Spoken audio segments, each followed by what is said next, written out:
came up that okay, so we bought something for €1 million, self-finance 600,000 euros, bank finance 400,000. That's the question. Mm-hmm. Now, what's the second part? Okay, what they don't get. Okay, this is. I thought it was his question. It was. Okay, go ahead. He's always taking over, so no problem. This is what they try to grill me about. 6.5 million cash flow, turnover, right? Revenue. The free cash flow 6.5. Okay, right? The offer is 3.25. It's a five times EBITDA, right? The cash flow can support 3.25 mil. At 10% actually. I mean at then 4 I did like a rounded up to 10%. So 4 and 4 is 8. I said okay, let's do 10. Let's do more than this. Is it okay? Mm-hmm. I guess so. You do more.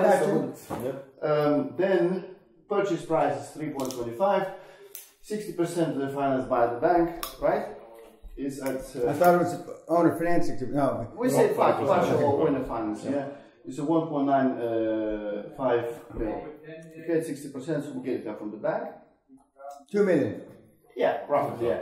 So we service the debt with 200k a year, right? Then we have another 450k left over EBITDA. Left over debt. That's per year. And 40% of the deal is owner's finance. Okay, so an owner finance. How are you paying the owner? Over 3 years. Over 3 years. So interest only, interest in principal. No, you should pay the full 40% over a 3-year term, which basically takes up all the 450k excess for the 3 years. So the question we've got is, what do the bank think about that? Because if we're telling the bank we have a loan. The business has a loan to the seller for 450k for the next 3 years. By the way, those are the words you use. A loan. A loan, yeah. From the seller. Yeah. For 450k for the next 3 years.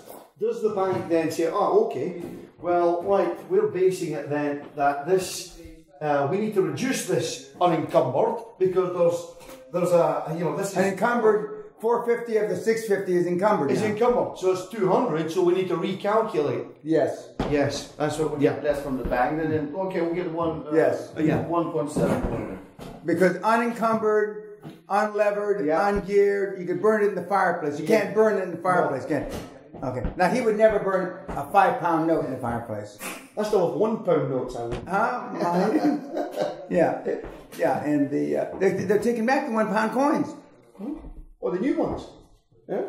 No, old ones. No, there's going to be no more £1 coins. Oh, yeah. I think there was a lot of forgeries. Right. I can just see the old guys up in Shetlands, every time Bitcoin mining, nothing. These are guys are pound mining up there, with the carving and the, one at a time. Yeah, that would not be considered unencumbered then. So they would recalculate. So recalculated, then what does the deal look like? We haven't been through that yet. Yeah, to recalculate the deal. If you get maybe 10% less than this, okay, then they will finance about 1.8 million. No, it's got to be more than that. Miles low, because we've just taken it two-thirds. We've just taken 2/3 of the free cash flow. Yeah, true. So 2 million less from the entire sum. Okay, 1 million less. 1.9 million means 100%. Would it And then again, the game starts. They take 60% of correct. that. Yeah. How do we deal with that, Dan? Because if the bank didn't look at it that way, there's enough money there to service the debt, but the bank obviously are going to say, well, that's encumbered. How do we use? Is there a way? That you don't have to make any payments to the seller. The seller, right? Yeah. It's deferred. Deferred. Yeah. Mm-hmm. So it means no payments in the seller, we're paying in the end. Yeah, at the end. Okay. End of the year. No. Push it. You can always come back and we do the deal. 3 years. Yeah. Okay. Now you're never going to get a Scottish seller to wait 3 fucking years, but anyway. Then we have to refinance with the rest of the. Correct. Then I would refinance another loan, and we get probably about another $1.5 million or something. Whatever the number. Yeah. Okay. That's fair. I was right, I know. Okay, the bank wants to see the contract, sales contract. Well, they're going to want, and you're not hiding anything. Nope. I mean, the payments deferred, so that means for 3 years it's unencumbered. Mm-hmm. I mean, the way we do it is simple, but there's a lot of sophisticated shit you can do once you get them to agree in principle. In principle, then fine, the seller will take the back in 3 years. If they don't like it, we move to another one. Correct. It's about 2,000 of them. Yeah, correct. Yeah, but Does it work like that with the, let's say, 20 mil revenues? Correct. It works better. It was better. Yeah. The smaller the deal, the harder the look. Mm-hmm. The bigger the deal, the less they look. Because they're more sophisticated. Correct. It shouldn't be that way, but they don't trust small deals. You know, they down deep inside, the slum landlord of the year. He didn't get to be slum landlord of the year by accident. You know, he's legging over. How does that translate? Fucking over little guys to make sure he didn't fuck us over. That's why I used to tell the bank, you know, for 11, 12, 15 million, but I get 100, 150 million, I'll go to Brazil with it. I'm running. I'm doing a runner. You know. Just as a signing. Yeah. Yeah. The Okay. So, Roses what's this? Obama money. Obama's gone. I mean, you can't suck any black Obama money anymore.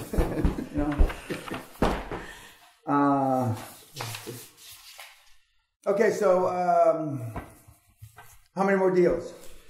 so we have this one to present. We have another one of 60 million, similar one, very similar, but just a little bit more complication because the signed contract's only about half of it. There's not enough data about them. And we have a Microsoft purchase of Sky. So this one's... Where's behind. Pollock? Oh, there he is. Okay. These two can go straight away in the presentation. Okay, well, we're just going to one at a time. We go through them. Because they're one man down now because Kenny left. They thought they're done. And then they decided that some of the deals they don't want to present now. No, that's not the deal. I mean, that's not the deal. That's why you're all poor still. I mean, we're going to go through. I'd like to have a look at the deals. Yeah, well, Is they excited? Well, I mean, you know, he had a dream that he got his willy wet. I mean, how old are you now? Please repeat. How old are you now? How old are you? 30. You're 30 now? Yes. Oh, fuck. He's long in the tooth now. Weren't you 28 when I met you? I will be 30 in May. Oh, you're not 30 yet? Not yet. Okay, so you were 28 when I met you? Yes. Yeah, I remember that. Okay. Why I remember this useless information about you people, it's beyond me, you know. I must have a lot of hollow shit in my head to fill up. But when I was working with Siemens for those 10 years, they had so much data. Fuck. They invented big data. I mean, they got numbers and shite like you wouldn't believe. Unbelievable. And they got staffs of... I never was in the laboratories, they said, you know, the research and development. They got 5,000-6,000 PhDs running around in lab coats in the laboratory, all like Einstein running around coming up with shit. Yeah, exactly.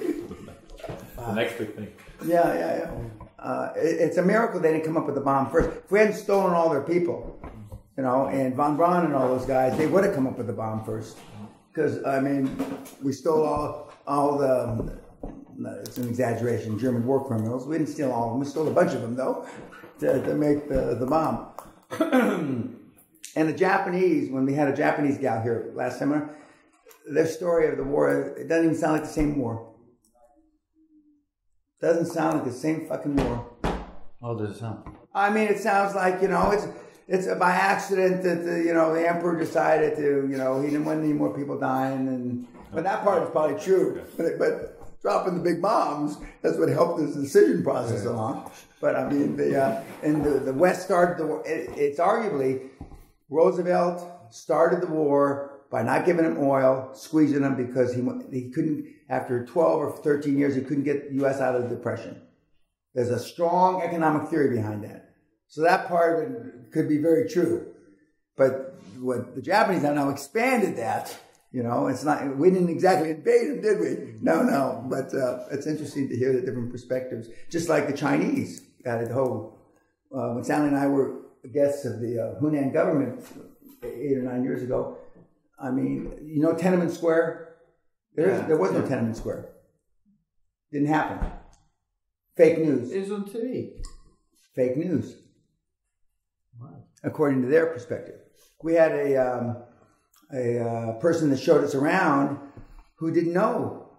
And she went home over the weekend when she wasn't our tour guide and asked her parents about Tiananmen Square. And so the Universal looked down and says, oh, yeah, there was a Tiananmen Square. And so, but all her adult life, it was fake news. What, they don't have YouTube? Huh? They have a YouTube. Yeah, well, 10 years ago when we were there, and just as landing on the moon, fake news. A lot of people believe that. Yeah, there's a lot of things going on about that. I think. Yeah, A lot of yeah. Anyway, okay, but you got stuff. You got stuff. Yeah, the Microsoft. Still need to summarize Microsoft. That's a good case. Acquisition of. It's a good case, and then when we get down to